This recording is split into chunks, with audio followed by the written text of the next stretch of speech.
to my channel, Swim, Bike, Run, and Lashes. If you're new here, welcome. If you're returning, thanks for coming back. I just wanted to give a Kona recap. I know it's been a month, but better late than never, right? So where do I begin? It was amazing. It's a quick turnaround. I qualified in August, and then the race was in October. So we had to scramble for, hotels and all of that. And not only just for my family, but we took my parents as well. So there were 7 of us. We had to find flights and accommodations. We ended up staying in 2 different places, my parents and us, but it actually worked out really nicely. And we had a really amazing time. It was a super quick trip actually. Because my kids had to get back for school, my husband had to work, and so I think actually I was one of the people that was there the shortest amount of time. My husband actually had a conference in Honolulu that we were supposed to go to together, but plans changed. He ended up taking my 2 boys. They went the Saturday before, and I stayed back with my daughter, who couldn't miss as much school because she's in high school. It's just a little bit tougher to miss. So we did, my daughter and I and my parents left early Wednesday morning from the airport, and we got there Wednesday evening. Then Thursday was just all the check-in and all the to-dos. I left my kids with my parents, and it's just easier if my husband and I just get all the things done. So Thursday morning, I did check-in, got my wristband, we looked at all the things. And then later that day, I took a test ride on my bike because I've had all kinds of issues with it. It is a QR, and there were some things still acting up with it. So I got it checked out. Thankfully, there was a QR tent there. I took it in. They fixed it. Not only fixed it, my box on the back had broke in transit. I made the mistake, and when I was taking it apart, I left the box on the back. So usually my husband takes it apart for me, but he was already in Hawaii, so I did it, which is fine. I can do it. I just get forgetful. But anyway, the amazing thing was that the people at the QR tent, they not only fixed my bike up for free, they gave me that bike box for free as well. I was shocked, but they said that's something that they like to do for their athletes. And I don't know if it was a Kona specific thing, because I think that I've had to take my bike into QR before and have had to pay. But also I've taken my bike in before. I just always take my bike in just to get looked at and make sure everything's okay, because I'm always nervous. Sometimes it's play try, sometimes it's QR, but most of the time I think they do charge. So anyway, that was a nice treat. Did the bike check-in was Friday afternoon. That was just everything. I soaked in everything. I was told to soak it all in by other teammates and people who have been there before, and I absolutely did. But there's just so many unique things about Kona that make it special. Like for bike check-in, they make it this big deal where you walk the red carpet with your bike, and they sometimes announce you. Depends. Like they were in between. When I walked, they didn't announce my name. They were actually interviewing some of the pros, which is cool. That's another story, to see all the pros there. But anyway, checked my bike in, took my time. Everything I saw, I just remembered from previous years watching the races and watching the pros, and it's just like, oh, there's, yep, those are the bike racks. They're different than the other races I've been to, and just the hoses that come down and you quickly rinse yourself off. So it was really a unique experience and pretty amazing. Race evening, I am superstitious, so I kind of do the same routine, race evening and race morning. I go to bed stupidly early.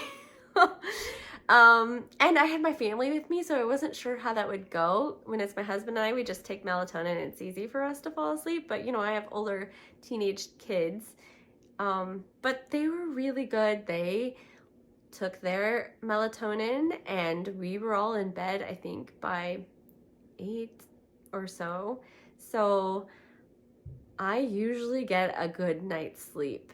And I believe I did that night too. I got up at 3:30 in the morning. Plenty of time to drink my coffee, get my stuff together, get dressed, and eat breakfast, and then walk down so that we weren't rushed. I've done it enough times. I feel like I didn't need much time in transition. I think all I had to do is check the air in my tires and everything was fine. It seemed fine. I didn't mess with pumping up my tires because it seems like I have bad luck when I try to do that. And yeah, so they were good. And I had to put my nutrition and my bottles on my bike, and that's all. And then it was a long it was a long walk through transition. And once I went past my bike, there was like a whole, it took a while. But one thing I am very glad I did, they had sunscreen there before I left transition. And you have to, on the island, you can only use mineral based because it's everything else. That's all you can buy on the island. But that's what they had. And it's like this really thick stuff that takes a while to put on. So I am glad that I put that on then, that morning, so that I had plenty of time to really work it into my skin. And I'm always paranoid about having white all over my face, so I went into my face. I did everything, and I had the lady help me on my back. And I had already made sure I had a base tan before so that I don't burn, especially this one because it was going to be in the heat all day. So I just covered myself really well. And then I knew if I did that and had enough base tan, I wouldn't need to reapply in T1, which is really hard to reapply sunscreen when you're still kind of wet.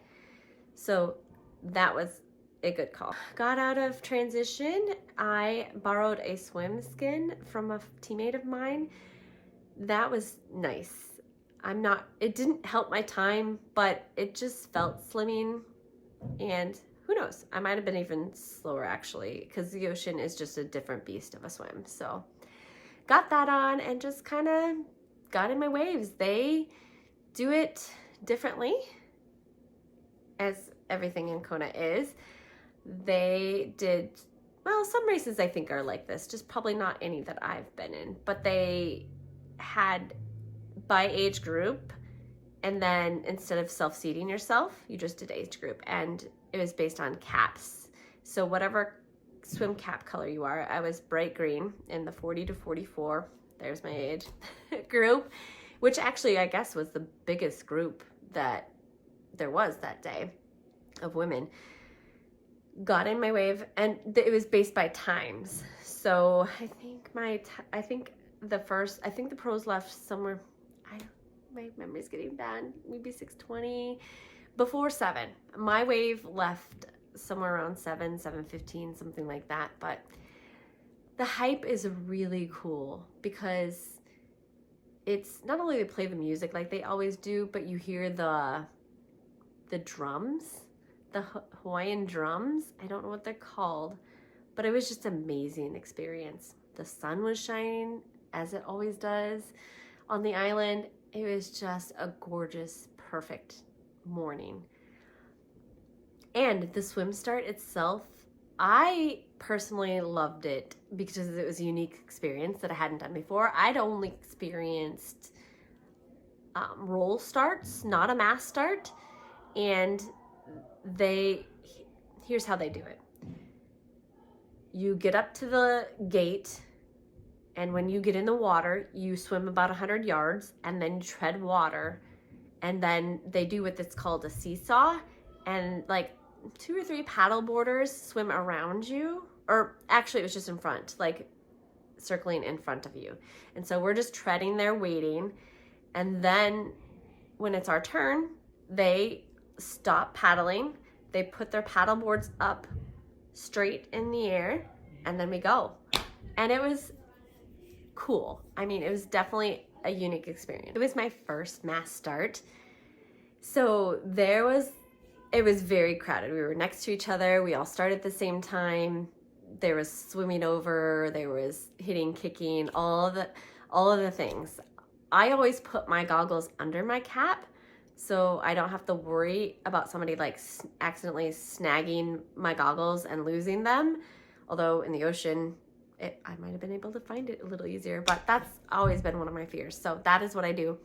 Nobody tried to take my goggles off, so I was good. And then we were off, and I felt like the boo-boos were kind of spread out a lot. I felt like on the way out, it seemed a lot quicker. And when we got halfway, which was a big boat, so that was a good way to know you're halfway, is you get to the boat and you swim around it and then you head back. So I'm like, wow, that was quick. I must be doing amazing. I probably have my fastest time ever. You know, it's not a wetsuit, but it is the ocean and you're supposed to be more buoyant, right? I've got the swim skin. No, it actually was my slowest. The waves, I didn't feel were too bad. I don't know what to compare it to, but I have done an ocean swim actually in Kona, a different area of Kona. We did the Hawaii 70.3. That was the most beautiful swim I've ever done. I actually did see a lot of sea life the entire time. It wasn't that deep. So I kind of thought that that's what this swim would be like, but I really only saw fish the first 100 yards. And then after that, it was just blue. But it was like swimming in a swimming pool because you could see everything. It was pretty great. It was pretty great. So actually the swim was pretty uneventful. I just play a lot of songs in my head like I always do, try to think through some things, and before I knew it was over. And I was really worried about the salt in my mouth because with the 70.3 that I did, I remember feeling so parched, so dry, that I was worried that doubling that would be even worse. But I actually don't remember it being that bad at all. I did remember to grab chapstick for my lips afterwards, and I splashed water in my face getting all that out in the hoses. So it was really great. T1, I didn't really hurry a whole lot. I didn't like take my time, but again, I just took in the day. I was trying to decide up until that morning, and some of you competitive people are really like, what were you thinking?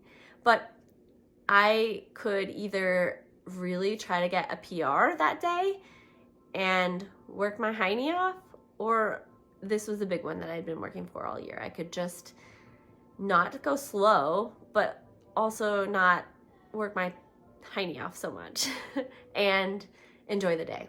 And that's what I ended up doing.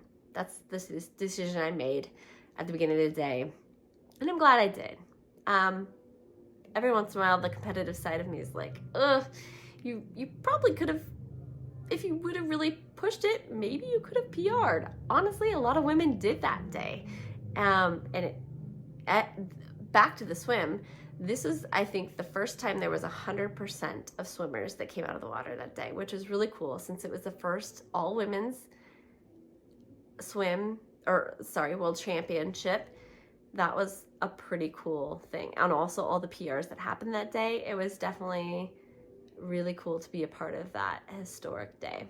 So back to T1, the rest was uneventful. I got on my bike and head out, and there's a hill pretty quickly there. So I just had to hop out of the saddle, and I didn't worry with switching gears so much.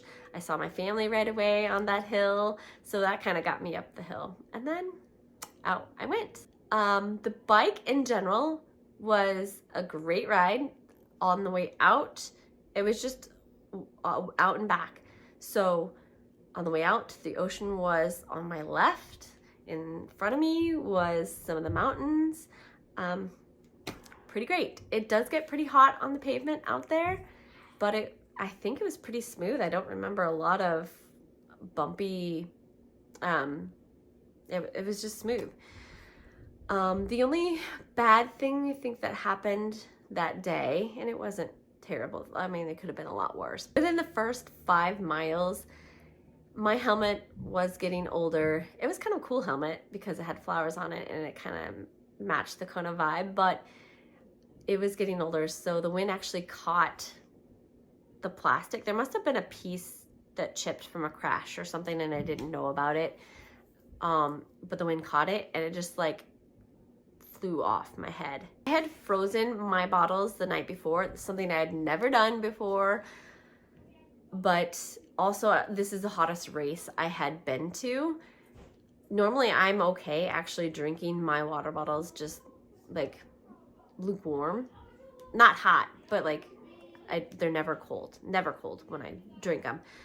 But since this is Kona, my second set of bottles, I figured I should probably freeze them so that they're maybe at least not hot when I got them. The problem is the formula that I use, it's called Vitargo. Actually, it might not have been the Vitargo. I used both Vitargo, which does not have salt in it. That was my carbohydrate. And then I added salt, and the salt was a little bit something new I had practiced with, but not ever frozen before. And I used LMNT salt packets, flavored salt packets.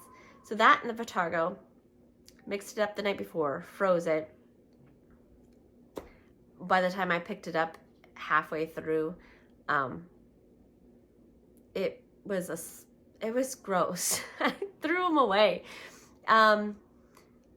It was hard to explain. It just didn't freeze well. I think there was still some ice in there actually, but it was cakey and it just wasn't edible. I could not take it. So I threw all of those away. And mind you, I was also really looking for these water bottles because I think I lost not one, but two fell out on the way there. So I only actually ended up getting like one bottle of my formula in on the way there. And I had to do Gatorade the rest of the way. And I'm not a fan of Gatorade. It's orange stuff. I mean, Gatorade in general. I didn't practice with Gatorade at all, but orange is not my favorite flavor. But I did have my gels for carbohydrate, so I had to wing it. Like I had this whole plan of how many carbohydrates I need per hour, how much gel, how much Vitargo, how much salt. And you know, that's race day. Like things you can plan all you want, but it might not go to plan, and sometimes you just gotta wing it. So I did my whole race off of Gatorade, orange Gatorade, and my gels, which were never second, which were amazing. And my stomach did great.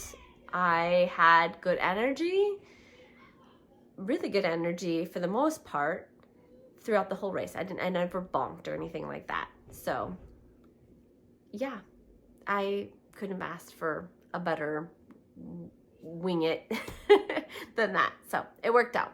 I only stopped once on the bike, and that was after special needs.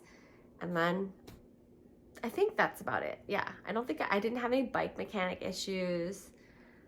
The wind, I felt like it was windy on the way out, and then it felt better on the way back.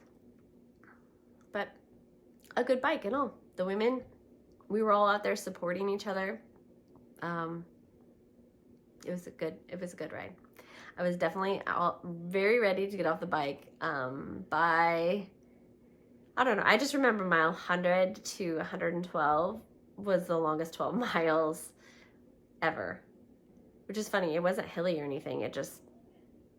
I always remembered the bike being ready to be done at different stages. And for some reason, this was mile 100, which is not bad, I guess, because you're almost there at that point. But I am a runner prior to being a triathlete, so don't hate me, but running is my favorite of the three. And I can never wait to get off the bike and just start my run. Like if I can make it to the run, my race is good to go, you know. So got in T2. I don't remember a lot about T2. I think it was fairly quick and uneventful. I do make sure to always take ibuprofen in T1 and T2. I've done it in all my races because in training I get an achy back. I've never gotten an achy back in any of my races, and I don't know if it's just, I mean, it has to be the ibuprofen, or maybe it's the adrenaline. Could be both. I don't know. But my back felt pretty great all day. So took another round of ibuprofen before I headed on the bike the run. Saw my family pretty shortly afterwards. And Kona was not my favorite run. Definitely not my favorite run. But I still tried to take it all in. I think my favorite part of the run was actually the end of the day once the sun went down. All the ladies around me just kind of cheered because it was so hot. And it was still a lot of like icing, putting ice down my bra to stay cool. That works wonders. And like dumping water on my head well after the sun went down even. Probably most of the run I still did that because it was still humid. It's just really hot on the pavement and there's not a lot of support out there. And this is the first race where I didn't get to see my family multiple times. I only saw them like heading out of T1 and that's it. So there was a lot of just, me and myself and my mind. And yeah, I think this was my slowest run. I did not push myself. Again, I had already made up my mind that I wasn't going to do that this time. I had done that in all the races prior because I had a goal to meet and I wanted to qualify. So I remember walking to look at the stars. I mean, the stars were amazing and I just like gazed for a good while. I walked to watch the sunset. You can actually see it going down if you just like try not to stare at it too much, but like you can actually see it going down. That was pretty amazing. I had some firsts that on this run for sure. I have never taken solids on a race. I've never taken coarse food, so I decided to risk it on this one since I knew I was gonna take it easy and running a bit slower. I was really craving salt and I allowed myself to have chips, which I had to do a little walking for because you can't really run and eat chips. I allowed myself to have Coke and that was amazing, you guys.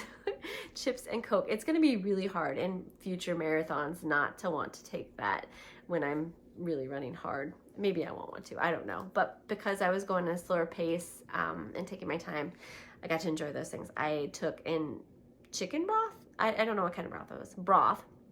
At some of the stations, that was the first time I've ever done that. So I don't know. It was just kind of a unique experience. And again, not my fastest, one of my slowest times of all my Ironmans actually, but took it all in.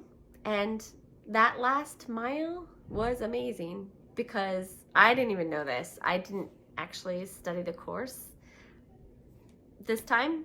So the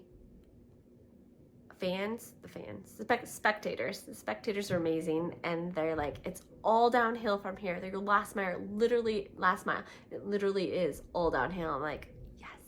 I'm like, okay, I'm gonna take this last mile and I'm gonna book it. I mean, why not? It's downhill. I can do this last mile. So I did. I booked it and best finish line ever. My family was there. I got to slap all their hands and it was just beautiful. It was really beautiful. And the announcers said my name and when you sign up for Ironman, you always have the opportunity to give your story. And I've always had this big elaborate story. This time, because I've never shared it, I just gave a brief description and they shared it this time, which my husband said was probably a good point. They probably did share it this time because it was short and they have to be kind of quick when they're announcing several women at a time. But they announced my name, they said my story. It was pretty great. It was a great day. I'm glad I got to experience it. I don't know if I'll go back or not. I hope so, actually. I hope I get to go back one day, but right now it's not on my radar. I'm not sure where my races are going to go after this, but I'm grateful. I'm really grateful I got to do Kona. And that's my race recap. So hopefully you got to stick through the whole thing, enjoyed it. Hopefully it was helpful if you're this is a year from now and you're getting ready to race, I really had a great day. So if you want to keep following me on Swim, Bike, Run, and Lashes, please like and subscribe. I would love to have you on my channel. I'm always trying to grow it. And I just show everyday life of a triathlete and mom life. So, all right. Thanks, guys.